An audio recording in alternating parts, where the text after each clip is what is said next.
7/2, 7/2, 5/2, 3/2 ভগ্নাংশগুলোর মধ্যে কোনটি বড়?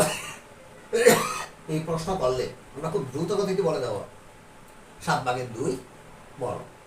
এখন বন্ধুরা একটু লক্ষ্য করতে হবে কেমনে 7/2 বড় নয় বা অন্য আরেকটি ভগ্নাংশ বড়, সেটা 7, 5, 3 লসাগু বের করতে হবে।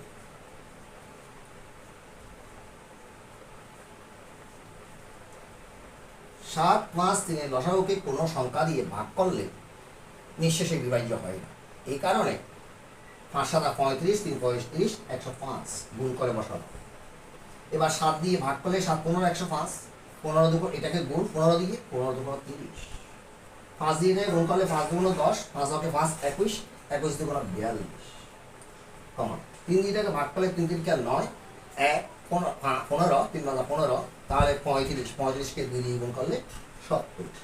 বন্ধুরা এখন 105টা এটারও তাহলে 105 এর উপর 30, 42, 70। আমাদের প্রশ্ন করা হয় যে কোনটি বড়, তাহলে 70টাই বড়। 70 পেয়েছি এই ভগ্নাংশ থেকে, তাহলে সমান 3/2 ভগ্নাংশটি বড়। এখানে আরো অনেক কিছু লিখার আছে, যেহেতু ছোট করতে হবে তাই ছোট করে লিখেছি।